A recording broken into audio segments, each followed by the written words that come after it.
do. I will. Thank you. Yes, sir.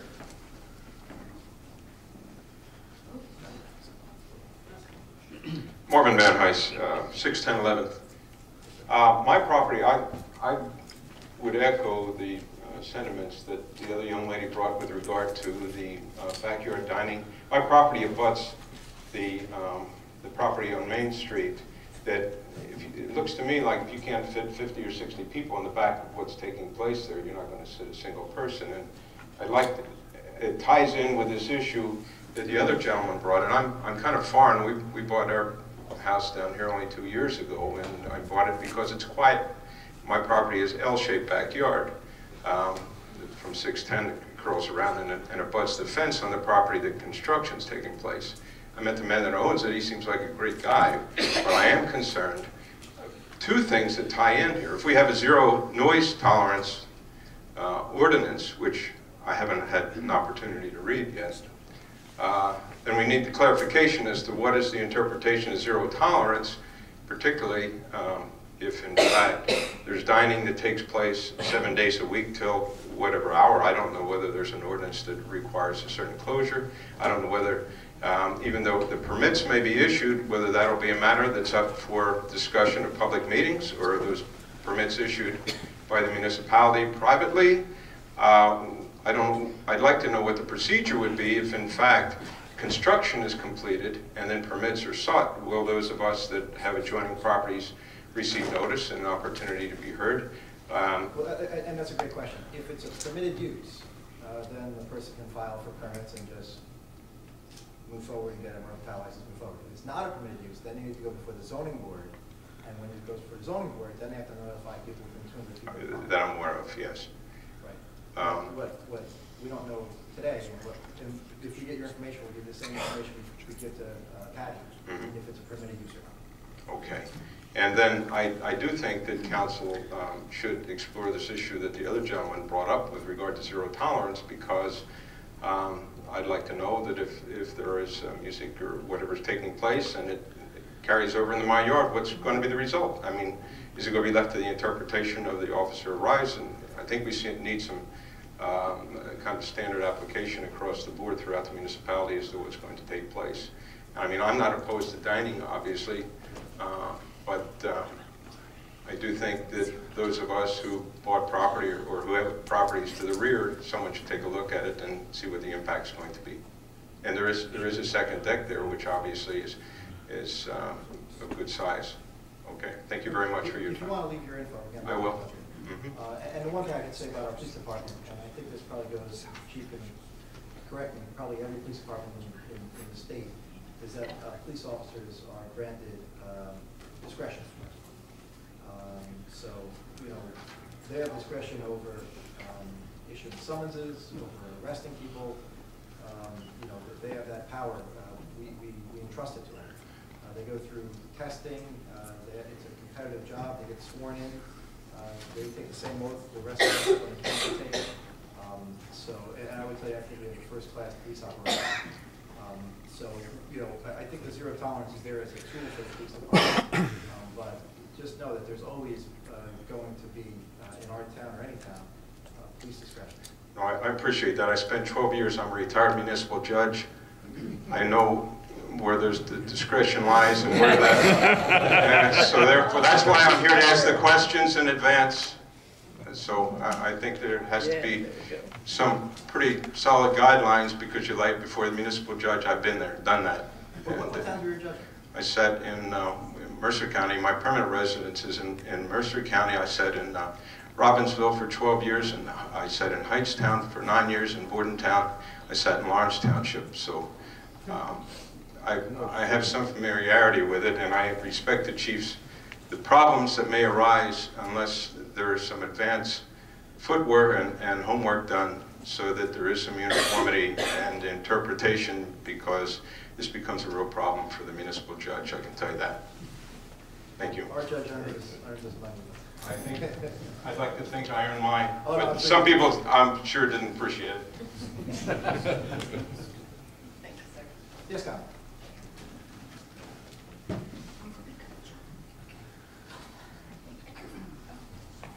Making sure they slide it. Ira Rizzatello, 14th Avenue, Belmar. Question, I have some notes. Any updates on the new funding for the new bulkhead around Shark River? No, that's a similar part of the funding that we discussed earlier for the hazard mitigation around Silver Lake. So that is another project that we are pursuing through that. Thank you, sir. So there's no... Nope. There's no Not yet. answers yet, there's no finalization. And when the comment on having the outdoor dining, I really think it would be very disrespectful to the residents that live behind these restaurants. We've got restaurants all up and down Main Street that have street dining on the sidewalk. You've got where the old Seco Chevy was, there's one there now. Federico's, it's outside, which they're always in control. You've got a couple different ones down on different corners, and I really think it would be majorly disrespectful to the residents and taxpayers of this town. I think it would be an extremely poor decision for having dining behind a restaurant. When people have children, families, want to go to sleep, you can make money in this town, but, you know, us residents live here all year round, and that's something that needs to not be forgotten. Thank you. Thank you. Mike.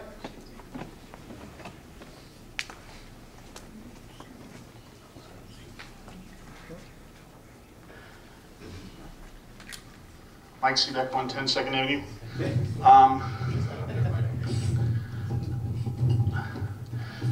I apologize. I missed, good evening, everybody. I missed Jim Bean's report to council. He usually asks if we received any additional FEMA funds. Have we, as a town, received any additional FEMA No, reimbursements? we still have money waiting at the state OEM, and then, you know, submitting project worksheets, and then money already submitted. So basically, we're submitting money to the state for additional reimbursements. Is that where we're at? Pursuing the state for additional reimbursement. Okay. A number of towns around us have received reimbursements, and one of the things Majority represented when we hired Ashford was the fact that being this company was competent and experienced, we would be one of the first towns to be reimbursed. I was wondering, do you have any thoughts on why so many other towns around us seem to be garnering some funds and we're left with the original, what was it, 2 million coming? Just over 2 million. Just over 2 million. You want to explain that?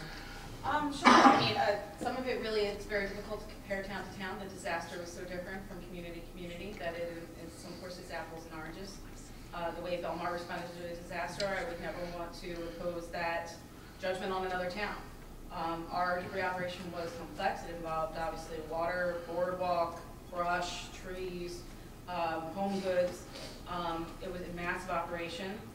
And you know, we are pursuing every dollar we can as quickly as possible. So I can't really speak for other boroughs. Okay. What is our current debt outstanding? Can I get an idea what that number I is? can give you an exact number. Yeah, I can't get an exact number. I wouldn't want to misspeak. And email it to me or something like that? Okay. And you know, concurrent with that, a lot of towns are starting to experience some rating reviews and actually some downgrades, point blank. Have we issued any bans, TANs, or any debt to the market? We issued, it wasn't downgraded. I think our interest rate was 0.68%. Okay. Is that something that can be posted? I mean, that kind of transparency would be, I think, helpful in letting people know that at least if we're taking on the debt, it's being issued at favorable rates. And I think I mentioned it before. Yeah, we mentioned it. I've missed a couple meetings, Mayor Doherty. You may have. And we missed it. Thank you very much. Okay, and the last issue I had, because it's kind of new to me, but I did see a picture in one of the, I don't know whether it's Facebook or the Patch, about the water situation. It seems to me one of the main goals of a mayor and council, representative of the governing body, would be, you know, health and welfare of their residents. I completely respect what Gene's saying about the process, but this is the one time it sounds like the water bonding or expenditures could be expedited in the case of unclean water, wouldn't it? Well, there's state statute we have to follow. You know, we had New Jersey American Water here. Immediately we began to look at our, you know, what we think the cost would be. We're bonding for $5 million. That's a lot of money to make. We'll see how far it goes in fixing the problem. So believe me, we're not slowing down at all, but we have to follow state statute, and there's no stop period after today as well. Okay. Thank you very much. Have a good evening. Any other questions, comments? Looks like we're, yes, ma'am.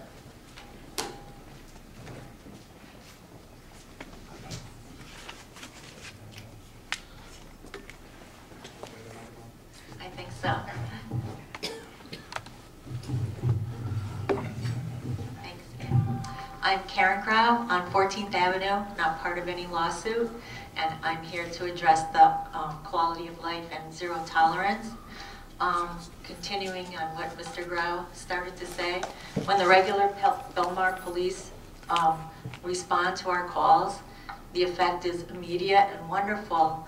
The main problem is with the special police who may be intimidated or want to be friendly with some of the neighbors. And this is our first full year as full-time residents. One of the reasons we decided to come here and make our home permanent was we were landlords with a cottage, so we know the whole deal. And we enjoyed what the town was doing as every year our street became better, and we decided to make it our permanent home. And I understand from our neighborhood police officer that part of the problem is that the police force is shorthanded. So I'm wondering if maybe as part of the budget we could look into ordering more permanent police, because as I said, when they respond, it's wonderful. The silence goes down, and it's really just the special police and the inexperience, I think, of them. Thank you. Thank you. Okay. Yeah, Bob.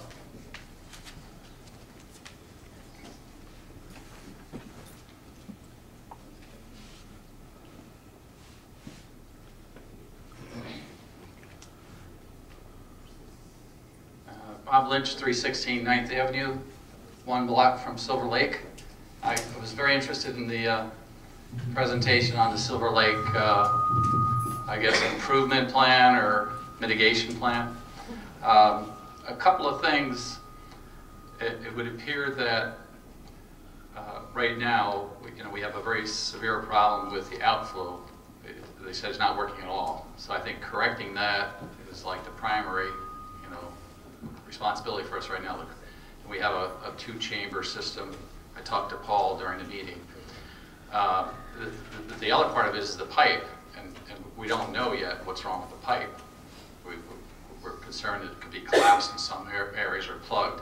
He did say that they are going to run some TV cameras, I think, from a manhole out on the beach back to Silver Lake, so we'll be able to inspect the pipe. So it would appear that we may have a longer-term project here if that pipe needs some maintenance, that we're going to have to do some maybe replacement or repair of the pipe, along with this new gate system, two-chamber gate system. But that may help us, hopefully that'll help us in the short term, so that the next time we have 2 or 3 inches of rain, we're not going to experience the flooding that we saw in the neighborhoods and in the streets surrounding the lake.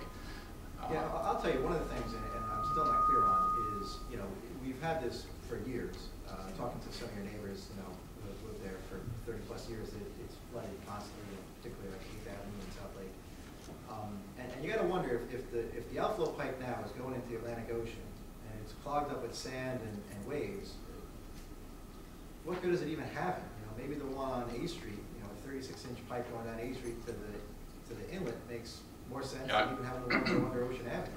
I'd heard about an A Street idea some previous years, and I think it's to me, I thought that was a marvelous plan, because now you have it flowing into the inlet, which is away from the ocean. You're not going to have sand issues to deal with.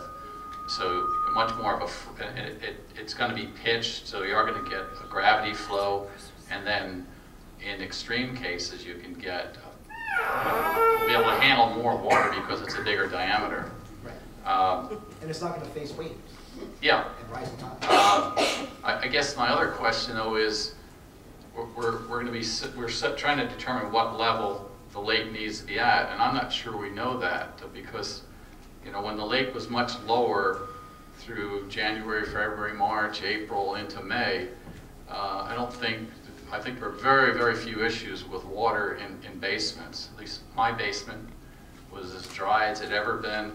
My neighbors in my neighborhood said, look, we weren't pumping our sump pumps, 24 hours a day. I think Brian has just said that his pump is still going. And we've got the level of the lake at the level that it's going to be when we repair the overflow. So the level of the lake will be at that overflow level. So my question is, are we sure that that's going to really solve the problem? And in looking at causes to problems, I think many people look at say one solution to a cause, and I think there's a process called cause analysis, and sometimes you need to look at maybe there's 5 causes, other things that we haven't thought of, or other things that have gone on in the neighborhoods, like more water is flowing into the lake now, or is there things we could do to divert some water in other directions? I know we did a lot of work out here with some piping. Is there any way that we could use, divert some water from the street drains more towards the river at this end of town? So I just want to make sure. What are you doing to that microphone? Maybe it's my cell Do you phone. have a cell phone in your phone? I wonder if it's picking. I don't think that's It could be, like if you're getting a signal or something, it might be. Throw this off. My time's up, Rob. Well, almost, but I'll tell you one of the things that Colleen and I have spoken about is I think it's useful, and we did this on 13th Avenue when we did the water project. We had a meeting at someone's house, and we invited people in the affected area to come. It was informal, and we had our engineers there, we had our Department of Public Works there, and I can tell you the people on 13th Avenue, they showed us the glasses of water that, were as brown as can be. We addressed the situation. It seems like 13th Avenue is now in pretty good shape, still has to get paved, but the folks that came there, the water's improved remarkably. So I think it's worthwhile doing something like that and talking about, the issues you bring up and bring them up to the engineer. Maybe it's something we can do in the next couple of weeks. Yeah. Well, that would be my suggestion. Final suggestion would be that I think maybe there should be, there's a lot of expertise in town. There's maybe some people that have other ideas or a lot of experience on what went on before and what's going on now. And I just don't want us to go down the path of putting the 8th Street line in and then find out maybe that wasn't enough and we needed to do something else. I like the idea of trying to maintain the one to the ocean and then add the 8th Street one, but maybe there's other things we could look at too. Right, thank you. Thank you. You, Bill?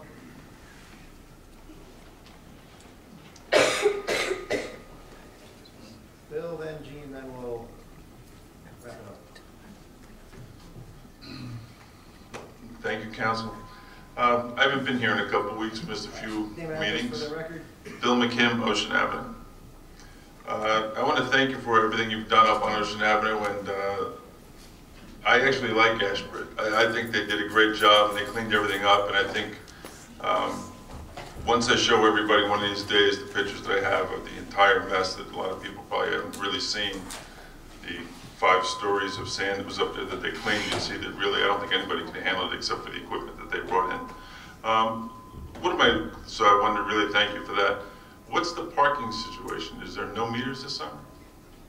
Okay. Sorry, yeah, meters. The meters will be back. They will be pay stations very similar to Asbury Park that you may be familiar Okay, with. sure.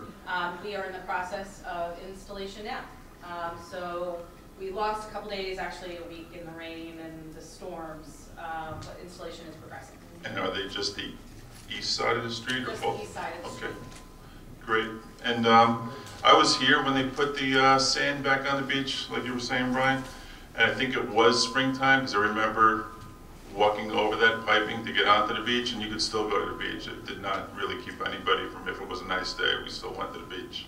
And I think we'll all be better off with many yards of beach back up there. It's certainly not just for the fishing club. The fishing club has so much sand, they're looking to get somebody to move it away from the club.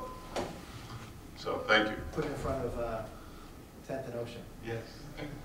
Colleen, to bring up about the parking meters, are we going to surprise the people that they're in effect, or are we going to notify these people that now you have to start paying? Because some of these people have been there for a month and no tickets, and I don't want to hit them suddenly with a barrage of Well, for one, there will be signage that will clearly say that it is paid parking and what the enforcement hours are, and our beach workers are trained to help people understand how to use the kiosks.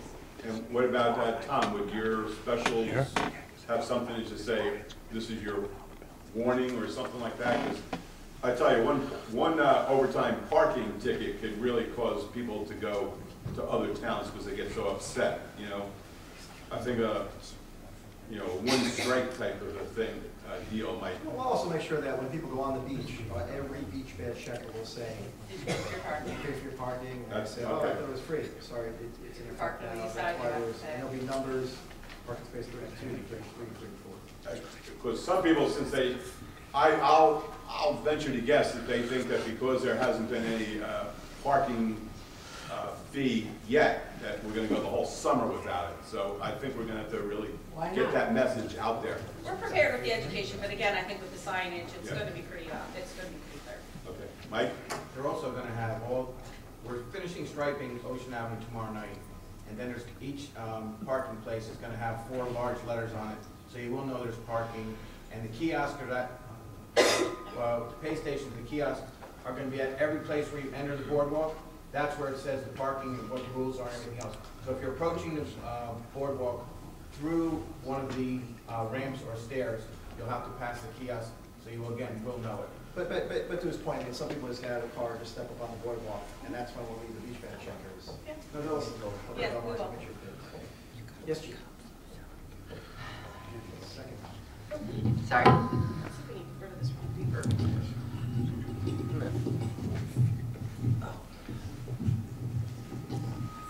Is the volume up too high?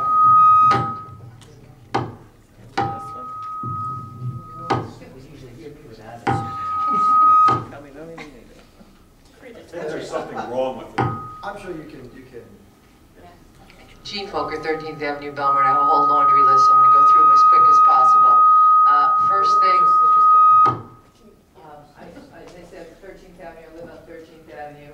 I'm not sure where on the block there was a water issue. I've been there 12 years and have never had brown water, gray water, yellow water, any kind of water. I appreciate the new pipes though, because I'm sure it would have eventually been an issue. The only thing is that now where we never had flooding, we now have flooding, specifically the corner of 13th and E. I get it, we had significant rainfalls and everything flooded, but even in some of the lesser ones, now that whole intersection just fills with water, spills over into people's lots. I don't know if that's something we need to look into. Our DPW will look at that. That's the first thing. Second thing, I had a question on the signage down by the marina, the lighted board there. Is that paid advertising, or how do people get their information out onto that board?